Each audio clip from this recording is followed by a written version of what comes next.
नमस्कार दोस्तों। आज की कहानी 3 दोस्तों की कहानी है जो पड़ गए किसी खास चक्करों में। क्या आपको विश्वास है कि भूत होते हैं?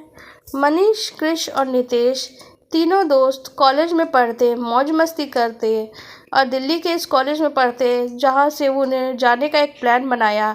दिल्ली से एक दूर गांव के एक बॉर्डर में जहाँ पड़ता था वहाँ से राजस्थान जाना कोई भी बड़ी बात नहीं थी। कॉलेज की तो छुट्टियां चल रही थी। मम्मी पापा से जिद करी कृष ने, और जो कृष के पापा की गाड़ी थी उन तीनों ने बैठ के वहाँ राजस्थान घूमने का प्लान बना लिया। और उन्होंने कहा कि हम 10 दिन की ट्रिप पे बाहर जा रहे हैं, वापस आ जाएंगे। पहले तो माँ बाप मना करते हैं, फिर सोचते हैं कि लड़के बड़े हो गए हैं तो बोलते हैं ठीक है, राजस्थान में बहुत घूमने की जगह है, तुम लोग जा सकते हो। पर उन्हें नहीं पता था कि इन तीनों के मन में क्या चल रहा है। नहीं मनीष, तुम इस किले में नहीं जाओगे, नितेश ने कहा। अरे कोशिश तो करने दो, आखिर हम लोगों का डर भी तो भगाना चाहते हैं हम। और इसके लिए अंदर नहीं जाएंगे तभी तो लोगों को बताएंगे कि अगर हम अंदर गए कि इसके अंदर कुछ भी नहीं है। मैंने मना किया ना, नितेश ने फिर से कहा। मनीष ने फिर मना किया तो मनीष की बात सुन रहा साइड में खड़ा हुआ कृष बोला, अरे भाई छोड़ दो, अगर वो मना कर रहा है तो सुन लो। फिर नितेश ने कहा, मनीष अगर तू इसके अंदर एक कदम भी धर दिया ना तो आज से तेरी मेरी दोस्ती खत्म। सोच ले, दोस्ती चाहिए या जिद। चलिए जानते हैं क्यों मना कर रहा था नितेश मनीष को किले के अंदर जाने से। इस कहानी में सोनम से उनकी शर्त लग जाती है। सोनम को शर्त मंजूर हो जाती है। पर क्या शर्त लगी थी? कॉलेज के एग्ज़ाम्स ख़त्म हो गए थे, अगला सेशन शुरू होने में काफ़ी टाइम था। इस बीच मनीष, कृष और नितेश को 1 महीने की छुट्टी मिल चुकी थी जो कॉलेज के सभी बच्चों को मिली थी। ऐसा नहीं था कि सब बच्चों को नहीं मिली है। और इन दोनों ने इस समय की बात सोनम से कही कि हम तीनों ट्रिप पे जा रहे हैं, तुम भी हमारे साथ चलोगी? सोनम ने तो मना कर दिया क्योंकि एक लड़की 3 लड़कों के साथ अकेले जाए ये तो अच्छा नहीं लगता। उसने कहा मुझे वीडियो रिकॉर्डिंग में सब दिखा देना, मैं विश्वास कर लूँगी। और तुम लोग को उस रात जो तुमने कहा है वहाँ रुक पाए एक रात भी, तो वीडियो में रिकॉर्ड करके मुझे भी अच्छे से फ़ोन में दिखा देना, मैं तुम्हारी बात पे विश्वास कर लूँगी। आखिर तुम्हारे पास बेस्ट कैमरा भी तो है। उस कृष्ण ने कहा, हाँ मेरे पास बेस्ट कैमरा है, मैं उसी में सारी वीडियो बनाऊंगा। शर्त लगी थी मनीष के कॉलेज में ही साथ में पढ़ने वाली लड़की जो मनीष की एक दोस्त थी और इन तीनों के दोस्तों के ग्रुप में भी उनकी दोस्त थी जिसका नाम सोनम था। उसने कहा हम तीनों को किसी चीज़ों से डर नहीं लगता, तो वो उन्हें चैलेंज कर देती है, अगर हिम्मत है तो भानगढ़ के उस किले के अंदर जाके दिखाओ। ज़्यादा कुछ नहीं करना है, बस एक रात गुजार के आनी है तुम लोगों को। और तीनों को अगर मंजूर हो तो बोलो, वरना ये चीज़ अगर पूरा करके नहीं दिखा सकते तो मैं मान लेती हूँ तुम डरपोक हो। अगर डर नहीं लगा तो मैं तुमसे हार मान लूँगी। वो आज का ही दिन था जब वो तीनों ट्रिप के लिए निकल चुके थे। एक बड़ी सी गाड़ी में जो कृष के पापा की गाड़ी थी, पहले से ही कृष ने कह रखा था कोई गड़बड़ मत करना। नितेश और मनीष दोनों ही हंसने लग गए क्योंकि उसने कहा था मेरे पापा मुझे छोड़ेंगे नहीं अगर कुछ भी गड़बड़ हुई। इस पे मनीष और नितेश काफ़ी ज़ोर से हंसे। वहीं कृष्ण को बहुत ज़ोर से डर लग रहा था। कृष्ण के लिए ये काफ़ी जगह सेफ़ है या अनसेफ ये काफ़ी मुश्किल लग रही थी। कृष्ण का उन लोग के साथ हो लिया, लेकिन गाड़ी तो उसकी होने वाली थी।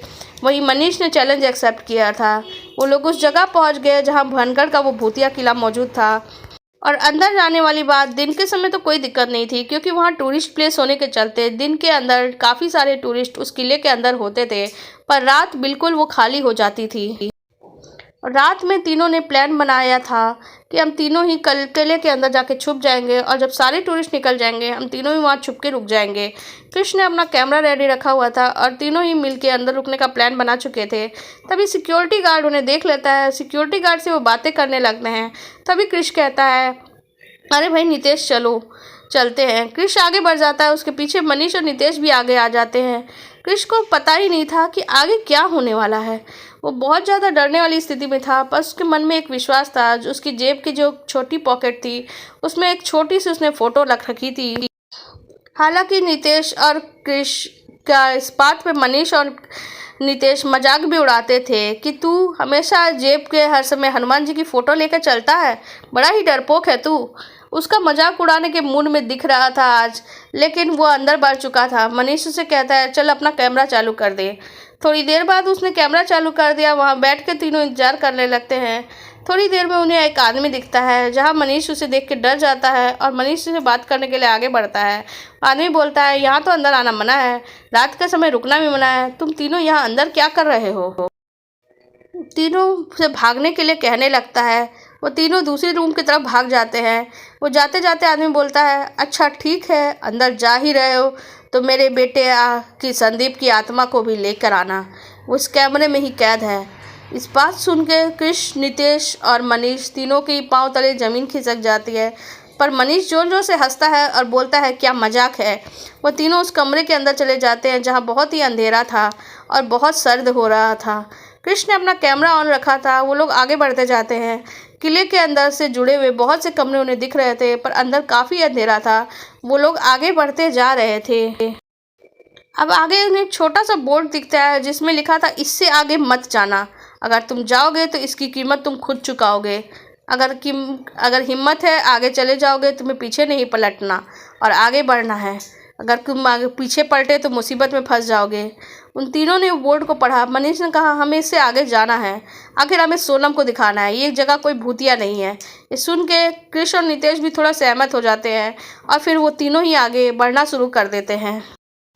थोड़ी दूर ही आगे गए थे तो उन्हें कुछ भारीपन सा महसूस होने लगा। वो तीनों आगे नहीं बढ़ पाने लगे। उन्हें लगा कि मनीष को किसी ने पकड़ के रोका हुआ है और मनीष को लगभग उन लोगों ने खींचने की कोशिश की तो मनीष जोर जोर से हंसना शुरू कर देता है। कृष्ण ने कहा, पहले से मुझे इतना ज़्यादा डर लग रहा है और तुझे मजाक सूझ रहा है, चलो आगे बढ़ो। उसने आगे बढ़ के फिर से हमें यहाँ निकलना भी तो है। तो मनीष बोलता है, कहाँ जाऊँ, मैं तो यहीं रहता हूँ। ये सुन के नितेश और कृष्ण एक दूसरे को देखने लगते हैं। फिर मनीष बोलता है, क्या हुआ, डर गए? तो कृष्ण बोला, प्लीज़ प्लीज़ मजाक बंद करो। इस पर मनीष बोला, कैसा मजाक, क्या बोले जा रहे हो? फिर उसने अपना नाम संदीप बताना शुरू कर दिया और संदीप की ही सारी डिटेल्स बतानी शुरू कर दी। मनीष और नितेश और कृष्ण एक दूसरे को देखने लगे। उन्हें बहुत डर लग रहा था। इतने में कहा, सुनो मेरी बात सुनो, तुम लोग यहाँ आगे नहीं जा सकते। तुम्हें अगर अपना दोस्त मनीष चाहिए तो मेरी बात मानो, इसके आगे जाओगे तो बुरा हाल देखोगे अपने आँखों से इस मनीष का।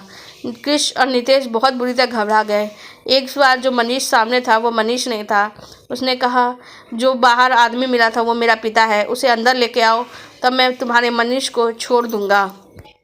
तो नितेश और कृष्ण एक दूसरे को देख रहे थे। उसने कहा कि तुम दोनों में से सिर्फ एक बाहर जाएगा। यह सुन के दोनों की हालत ख़राब हो गई। मनीष को छोड़ के जाना, उस पर से एक ही जाएगा, सुन के काफ़ी डरने वाली बात थी। इस पर मनीष थोड़ा होश में आता है और उनसे रिक्वेस्ट करता है कि तुम लोग प्लीज़ बाहर जाओ और मुझे बचाओ।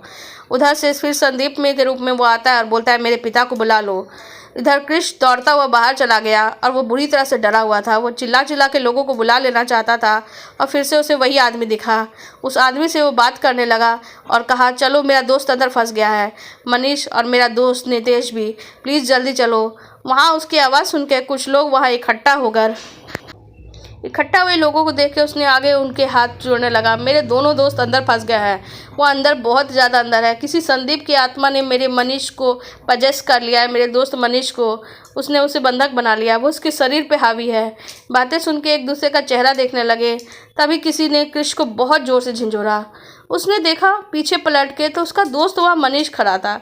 तो बोला, तुम लोग बाहर कैसे आ गए, तुम लोग कब बाहर आए? ये बात सुन के नितेश और मनीष दोनों ही वहाँ खड़े थे, जो एक दूसरे का मुंह देखने लगे। उसने कहा, तू हमसे बिना पूछे अंदर कैसे चला गया? तू तो इतना डरपोक है, फिर अंदर क्यों चला गया था? वो भी उस समय दिन और रात में जाने की बात जब हुई थी तो तू दिन के दहाड़े ही अंदर चला गया, और तुझे तो रात में जाने के बाद इतना डर लग रहा है तो अंदर कैसे चला गया? ये बात सुन के कृष्ण चारों ओर देखा। दिन का तेज उजाला था, ये रात का समय नहीं था। ये तो अभी धूप भी नहीं खत्म हुई और सारे टूरिस्ट भी वहीं खड़े थे। मनीष और नितेश को देखा तो उसने कहा, तुम लोगों से कोई डरा रहे हो, कोई मजाक कर रहे हो तुम लोग मेरे साथ, ये कैसा मजाक है? एक तो तुम बिना बताए मेरे हमारी मर्जी के बगैर तो अंदर चला गया और फिर बोल रहा है कि हम मजाक कर रहे हैं। तो उसने एक एक करके सारी घटनाओं को बताया। नितेश और मनीष को उसकी बात में विश्वास हो गया, क्योंकि कृष्ण तो कभी झूठ बोलता ही नहीं था, क्योंकि कृष्ण बहुत ही ज़्यादा सीधा लड़का था और जो छलावा कृष्ण ने देखा वो शायद इन तीनों को ही नुकसान पहुंचा सकता था। अगर वो कृष्ण को अंदर खींच के ले जाने के बाद भी कुछ नुकसान नहीं पहुंचाया तो उसका सिर्फ एक छोटा सा कारण था, जो कृष्ण के जेब में एक छोटी सी हनुमान जी की फ़ोटो थी उस हनुमान जी पे, जो कृष्ण के माता पिता को और कृष्ण को उस पर पूरा विश्वास था। फिर शायद वही उन्हें बाहर खींच के लेके आए। नितेश और मनीष अब दोनों ने हार मानने का फैसला कर लिया था, क्योंकि दिन दहाड़े इतनी बड़ी घटना हो गई। जो कृष्ण ने बताया वो रात का अनुभव ही था, एक पूरे छलावे के बारे में। ना जाने क्या कुछ नहीं हो जाता अगर आज रात हम यहाँ रुक जाते। तो उसने सोच लिया कि अब हम अंदर नहीं जाएंगे और ना ही अब रात के अंदर हम यहाँ पे रुकने वाले हैं। उसके बाद ही वो तीनों अपनी गाड़ी से लौट आए। 7 दिनों में ही इधर उधर घूम के फिर समय व्यतीत किया, लेकिन हिम्मत नहीं हो रही थी कि अब वो सोनम के सामने जाए, क्योंकि सोनम से ही शर्त लगी थी। लेकिन जब सोनम ने उन्हें देखा तो उसकी आंखों में आंसू आ गए, क्योंकि सोनम बहुत ज़्यादा डरी हुई थी। उसे रात में बहुत बुरे बुरे सपने आ रहे थे अपने तीनों दोस्तों के बारे में। सोनम उनसे माफ़ी मांगना चाहती थी और कह रही थी कि अगर तुम तीनों किसी बड़ी मुसीबत में फंस जाते तो मेरी वजह से ऐसा होता, मैं अपने आप को माफ़ नहीं कर पाती। अब तीनों को सुरक्षित देख के बहुत खुश हो गई।